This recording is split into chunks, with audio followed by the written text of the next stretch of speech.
Moving on to some other news now. In a late night address, Russian President Vladimir Putin called for direct talks with Ukraine to be held in Istanbul on May 15th. The Ukrainian president has reacted to the proposal, calling it a positive sign that Moscow has finally begun to consider ending the war. But Volodymyr Zelensky says the first step towards that was to begin a ceasefire on Monday. Well, for more on these latest developments, we can cross to Kyiv and speak to our correspondent, Emmanuelle Chaze.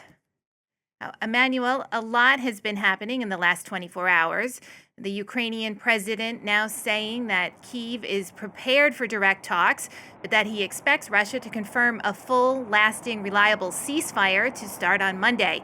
So it appears that he's putting the ball firmly back in Putin's court here. So how likely is it that a ceasefire is going to begin tomorrow? Well, this will all depend on Russia's reaction to the proposal that was made yesterday by Ukraine and its allies. It proposed to Russia an unconditional and total 30-day ceasefire that will be the prelude to any negotiations, to any talks that would take place between Ukraine, Russia, or Ukraine, Russia, and its allies. Per definition, if it's unconditional, there shouldn't be a condition to it. So this is something that was, really highlighted yesterday by Ukraine and its allies. It is expecting, as President Zelensky said, that Russia would agree to it starting on Monday. And as soon as there will be a ceasefire, as soon as weapons would fall silent here at sea, in the sky, and on the ground here in Ukraine, Ukraine would be ready for direct talks. There's nothing new in Ukraine saying it's ready for direct talks. However, it can only do so if there is no sound of weapons, if there is no aggression, military aggression against it. That will be the prelude of any discussion. So that's very much what was emphasized by the Ukrainian president this morning as a reaction to Vladimir Putin offering those direct talks on May the 15th, but not addressing the ceasefire proposal he received. Now, as you were mentioning there, the four leaders of France, Germany, UK, Poland, who were in Kyiv, pressing Russia for this ceasefire, and then we see that Russia proposing the direct talks.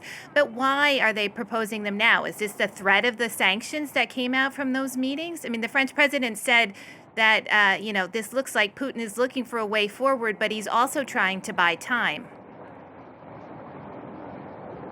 Well, this is also what is being felt in Ukraine when Russia doesn't address the proposal, but instead makes a counter-proposal. And in essence, this proposal of an unconditional ceasefire meant there would be no condition to it, as I was saying. So there's very much the feeling that Vladimir Putin is trying to buy time and at the same time continues its war of aggression against Ukraine. Only last night, after his very short-lived and many times violated 3-day ceasefire, Russia again started to attack Ukraine from the air with over 100 drones, including against the capital here, where we've heard the sound of explosions in the middle of the night. So seen from Kyiv, it's difficult to see any wish by Russia to really gear towards peace negotiations, especially since it still has an answer to that unconditional and total 30-day ceasefire proposal. Now, Emmanuelle, we've been here before, haven't we, with truce proposals, calls for talks.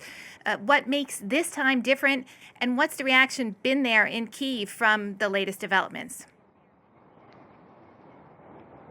I would say yesterday's meeting between the leaders of France, Germany, Poland, the UK, and Vladimir Putin was unprecedented in a way. It was the first time that we saw those four leaders meeting Volodymyr Zelensky and also, raising their voices against Russia in perhaps a more firm manner than what we had seen in the past. This time it is a ceasefire that is suggested, but it's more seen like an ultimatum before heavier sanctions, massive sanctions, said Ukraine's allies, against Russia would be taken should Moscow still continue to refuse this longer ceasefire. So there's that on the diplomatic, on the political level. And here I was talking to Ukrainians yesterday, also this morning. There's not really any surprise as to Moscow's reaction to that proposal. Of course, people here would very much like to have a ceasefire and see meaningful conversations being held between Ukraine and its aggressor